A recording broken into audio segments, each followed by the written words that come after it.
Hey guys, Mike here. We're going for a walk and I thought I'd tell you guys a little story, a personal story from my past a long time ago. We're still going to stop and investigate any exciting wildlife or any exciting human behaviour, jumping fish, lizards. But we're going to go for a walk up this little hill, and I wanted to tell you a story, an interesting story from a long time ago when I was a young man in my first job. This was back in the early 1990s, probably 91, 92, and my first proper job was, it's called Australian Border Force now, but back then it was Australian Customs, and it's the guys at the airport that search your bag, stamp your passport. That's what I used to do, and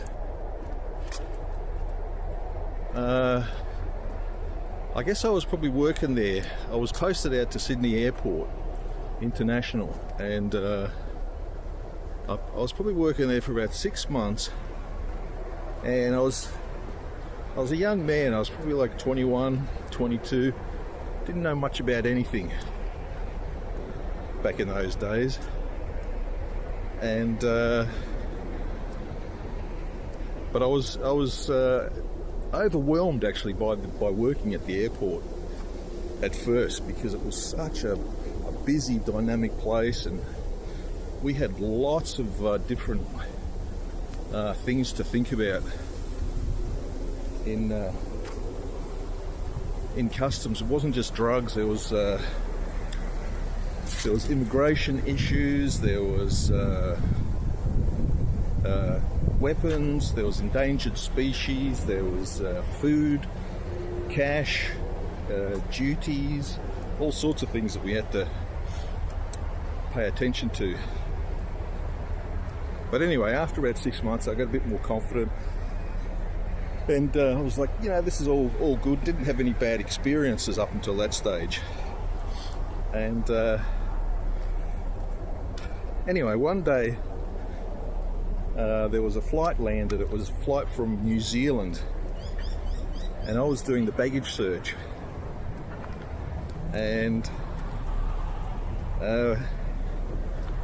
normally the flights from New Zealand are considered pretty low risk, and they're sort of very handled casually by customs.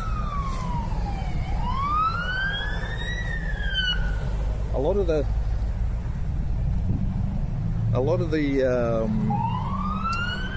that's the police going past there.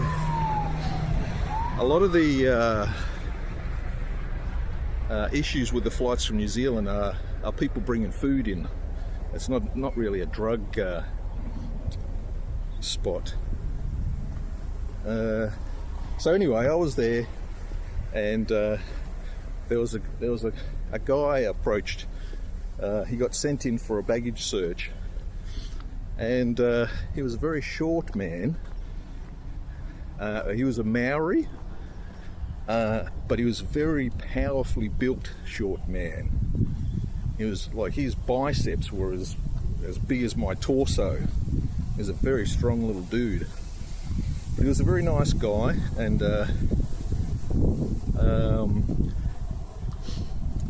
I was going through the process. You have to ask them these certain questions, and started looking through his bags. He only had one suitcase, and it was just ordinary clothes, and everything seemed fine. But at one point there, I saw in the corner of the suitcase this sort of plastic object, and I thought, what's that? And I couldn't recognise what it was. And so I picked it up, and I said, what's that, mate? And he said, and instantly his demeanour changed, and he said, I don't know. I said, what do you mean you don't know? He says, I don't know, it's not mine, I don't know what it is. I said, well, whose is it? He says, I don't know. I said, well, how did it get in the bag? He said, I don't know. And his demeanour had changed significantly, and he was getting quite pissed off just because I asked him about this item.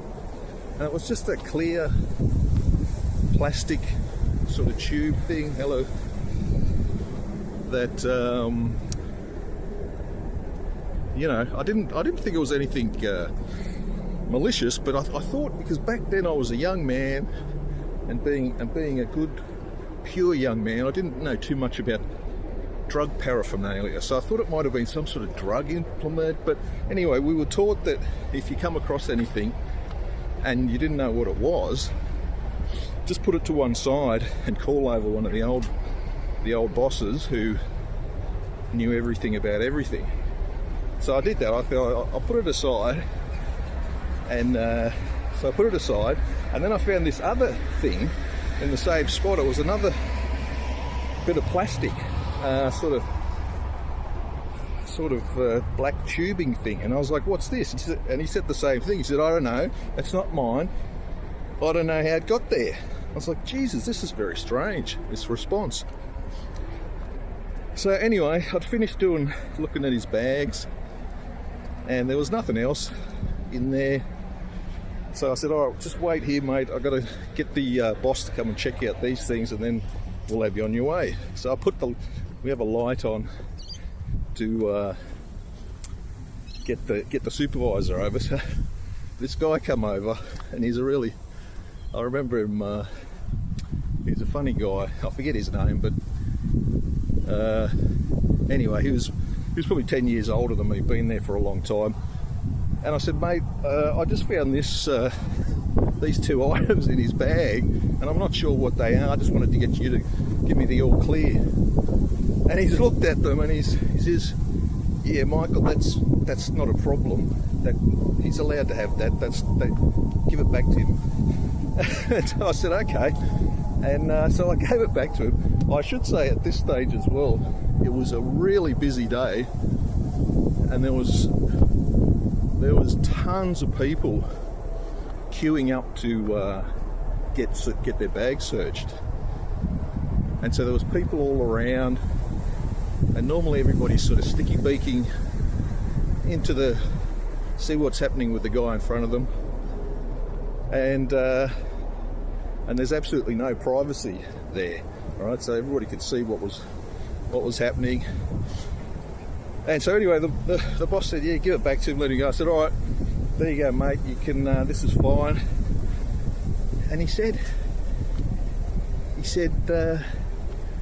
and he got really, I can't remember what he said, but he was very angry.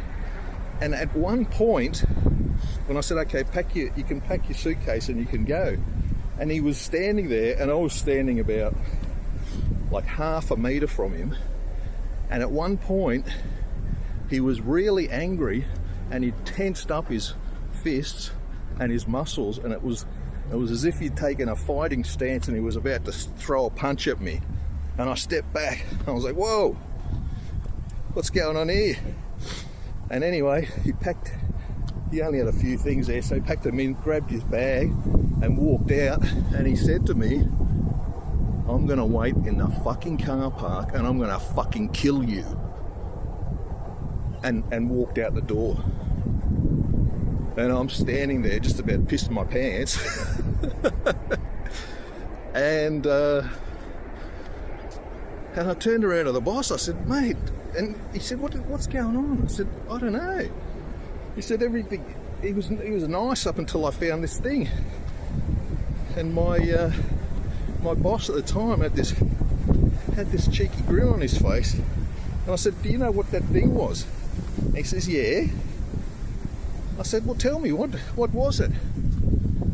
It was a penis enlarger.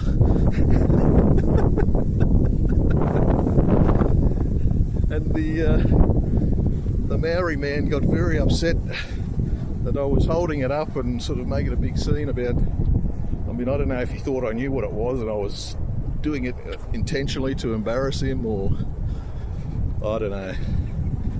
But yeah, smuggling penis enlargers into Australia is totally fine, guys.